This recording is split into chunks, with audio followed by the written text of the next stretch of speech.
Hi friends, అందరు నమస్కారం.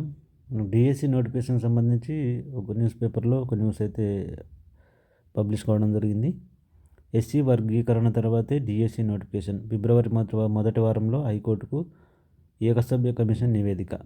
రాష్ట్రంలో మరోసారి ఉపాధ్యాయ పోస్టుల నియామకం డిఎస్సి 2025 కోసం నిరుద్యోగులు ఎదురు చూస్తున్నారు. అయితే ఎస్సీ వర్గీకరణపై స్పష్టత వచ్చిన తర్వాతనే డిఎస్సి 2025కి నోటిఫికేషన్ జారీ చేసే అవకాశం ఉన్నట్టు తెలుస్తుంది.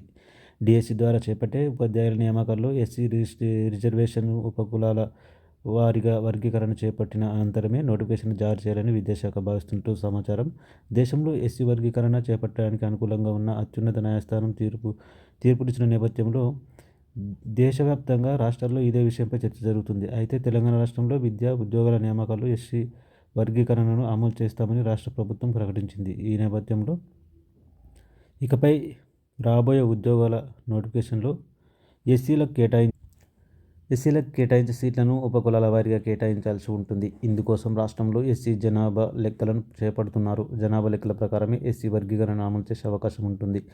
ప్రస్తుతం ఎస్సీలో మాల, మాదిగతో పాటు మాదిగ ఉపకులాలు కూడా కొనసాగుతున్నాయి. అయితే ఉపకులాలకు జనాభా దామాషా ప్రకారం కాకుండా వారందరినీ ఎస్సీగానే భావిస్తూ రిజర్వేషన్లను అమలు చేస్తున్నారు. ఈ నేపథ్యంలో ఎస్సీ రిజర్వేషన్లో వర్గీకరణ చేపట్టాలని డిమాండ్ నెలకొంది. ఈ నేపథ్యంలో సుప్రీంకోర్టు ఎస్సీ వర్గీకరణకు అనుకూలంగా సుప్రీంకోర్టు తీర్పునిచ్చిన విషయం తెలిసిందే. ఈ నేపథ్యంలోనే ఇకపై రాష్ట్రంలో విద్యా ఉద్యోగాల్లో ఎస్సీ రిజర్వేషన్లను ఉపకులాల వారీగా అమలు చేయనున్నారు. ఎలా అంటే ప్రస్తుత విద్యా ఉద్యోగాల రిజర్వేషన్లో ఎస్సీలకు 15%, ఎస్టీలకు 6%, బీసీలకు 29%, ఇతరులకు 50% అమలు చేస్తున్నారు. అయితే బీసీలో ఉన్న ఉపకులాల వారీగా వారికి కేటాయించిన 29%లో బీసీఏలకు 7%, బీసీబీలకు 10%, బీసీసీలకు 1%, బీసీడీలకు 7%, బీసీఈలకు 4% కలిపి అమలు చేస్తున్నారు. ఇకపై ఎస్సీలకు కూడా వారి జనాభాలను ఉపకులాల వారీగా అమలు చేయాల్సి ఉంటుంది. ఇందుకోసం ఎస్సీ జనాభా సేకరణ చేపట్టి వారిలో ఉన్న ఉపకులాల వారీగా రిజర్వేషన్ల అమలుపై తేల్చడం కోసం తెలంగాణ రాష్ట్ర ప్రభుత్వం ఏకసభ్య కమిషన్ను గత సంవత్సరం అక్టోబర్లో ఏర్పాటు చేసింది. కమిషన్ నవంబర్ మొదటి వారంలో బాధ్యతలు తీసుకుని ఈ నెల 6వ తేదీ నాటికి 60 రోజులు పూర్తయిన నేపథ్యంలో తమ కమిషన్ నివేదికను సమర్పించడానికి మరో 2 రోజుల సమయం కావాలని కోరినట్టు సమాచారం. ఈ నేపథ్యంలో ఏకసభ్య కమిషన్ ఫిబ్రవరి మొదటి వారంలో తమ నివేదికను హైకోర్టుకు సమర్పించే అవకాశం ఉన్నట్టు తెలుస్తుంది. ఈలోపుగా ప్రభుత్వానికి సమర్పించనుంది. అయితే ఏకసభ్య కమిషన్ నివేదికతో పాటు రాష్ట్ర ప్రభుత్వం కేబినెట్ సబ్ కమిటీని సైతం ఏర్పాటు చేసింది. కేబినెట్ సబ్ కమిటీ కూడా రాష్ట్రంలో ఎస్సీ వర్గీకరణపై తమ అభిప్రాయాలను ప్రభుత్వానికి సమర్పించనుంది. ఈ నేపథ్యంలో 2 కమిటీలు సమర్పించే నివేదికల ఆధారంగా రాష్ట్ర ప్రభుత్వం ఎస్సీ వర్గీకరణపై నిర్ణయం తీసుకునే అవకాశం ఉంటుంది. ప్రభుత్వం తీసుకునే నిర్ణయం మేరకు భవిష్యత్తులో జరిగే ఉద్యోగ నియామకాల్లో ఎస్సీలకు రిజర్వేషన్లు అమలు చేస్తారు. అయితే రాష్ట్రంలో ఎస్సీ జనాభా లెక్కలను అధికారికంగా 2011లో చేపట్టారు.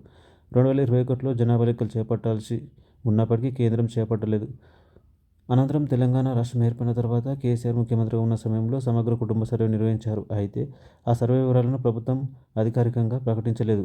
ఇప్పుడు కాంగ్రెస్ అధికారంలోకి వచ్చిన తర్వాత సమగ్ర సర్వేను నిర్వహించింది. వాటి వివరాలను కూడా ఇప్పటివరకు ప్రకటించలేదు.